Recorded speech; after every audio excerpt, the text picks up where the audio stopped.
Nepal membara dari pidato pelajar menjalar ke revolusi berdarah Gen Z. Bayangkan sebuah negeri kecil di pegunungan Himalaya, negara yang dikenal dunia dengan puncak Everestnya, mengguncang dunia karena revolusi Gen Z. Badai itu lahir dari suara seorang remaja, seorang siswa sekolah menengah yang pidatonya menyulut api revolusi. Inilah kisah Abhiskar Raut dan kebangkitan generasi Z Nepal. Pada 15 Maret 2025, Aula Sederhana Holy Bell School, Kathmandu, seorang remaja berdiri di depan mikrofon. Namanya Abhiskar Raut. Dia tidak hanya berpidato, dia mengumumkan perang terhadap kebusukan bangsanya. Today I stand here with the dream of building a new Nepal, with a fire of hope and passion burning within me. But my heart is heavy, because this dream seems to be slipping away. Rise and shines, futures of this upcoming imperial empire. I, Abhiskar Raut, the head boy of this everlasting imperial institute, Holy Bell English Secondary School, welcomes you with open arms to our 24th annual program. I put myself before you this moment to shed light within your consciousness by piercing the dark nimbus that circles above you.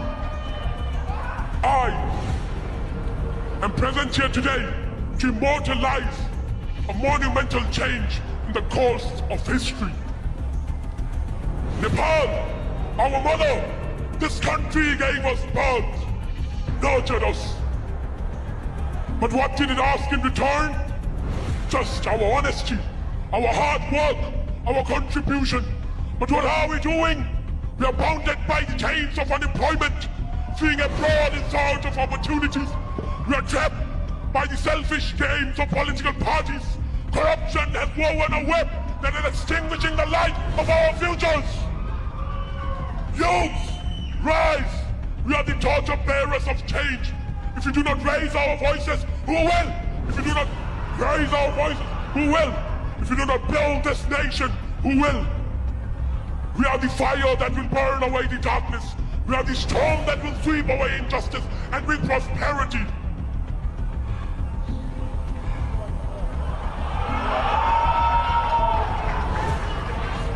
Our ancestors shed their blood to give us this nation. We cannot sell it. We cannot lose it. We are the fire. We will burn every despair away. Now we must decide. Will we drown in the darkness of despair or rise as the sun of hope? Pidato itu direkam, diunggah, dan kemudian viral. Dalam hitungan jam, jutaan orang menonton dan satu kalimat menjadi senjata. We are the fire. Dari TikTok ke Instagram, dari layar kecil ke jalan besar, anak-anak muda Nepal menemukan keberanian. Dari mulai Mei, Juni hingga Agustus 2025, massa semakin banyak. Spanduk, poster, lagu-lagu perlawanan, semua lahir dari satu pidato. Mereka menuntut hapus korupsi, hentikan nepotisme, dan akhiri kekuasaan Nepo Kids. Puncaknya, pada 9 September 2025, Nepal terbakar. Rumah-rumah politisi diserang, dan di tengah kobaran api, tragedi terjadi. Istri mantan Perdana Menteri Jalanat Khanal tewas terjebak dalam rumah yang dilalap massa.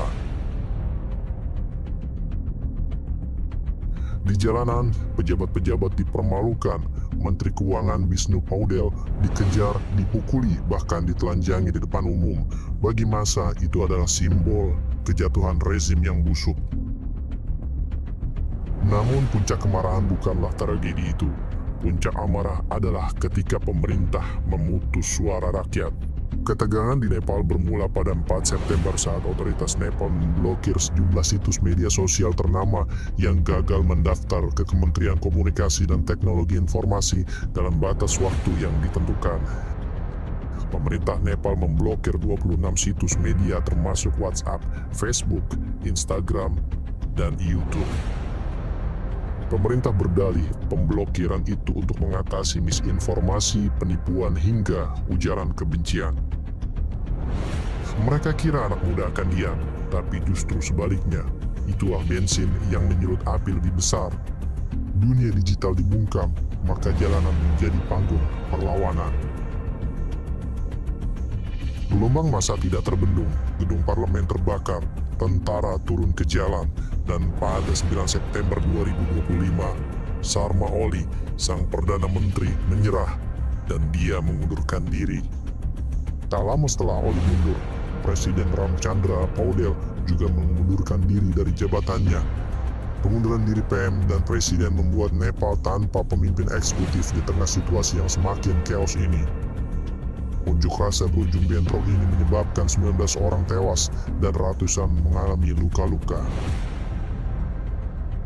Dilansir Al Jazeera, polisi menembak mati 17 orang di ibu kota Kathmandu, sementara 2 orang lainnya dilaporkan tewas di distrik Sunsari, Nepal Timur.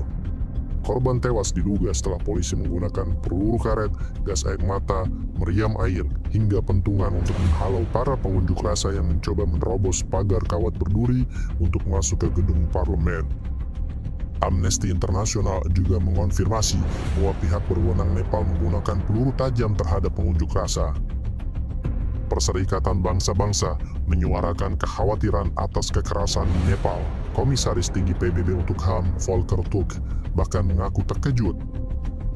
Saya mohon kepada pasukan keamanan untuk menahan diri sepenuhnya dan menghindari pertumpahan darah dan kerusakan lebih lanjut. Kekerasan bukanlah solusinya, kata Turk, dikutip AFP. Dia menekankan bahwa dialog adalah cara terbaik dan satu-satunya untuk mengatasi kekhawatiran rakyat Nepal. Turk juga menekankan pentingnya bagi suara kaum muda untuk didengar.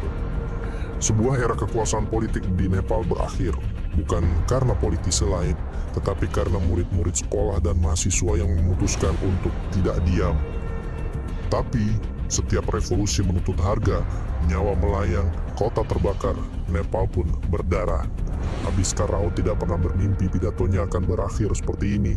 Dia hanya ingin didengar, tapi suaranya berubah menjadi petir yang memecah langit negerinya. Kini setelah semua huru-hara, muncul pertanyaan, apakah ini lahirnya Nepal baru, ataukah hanya pergantian wajah lama?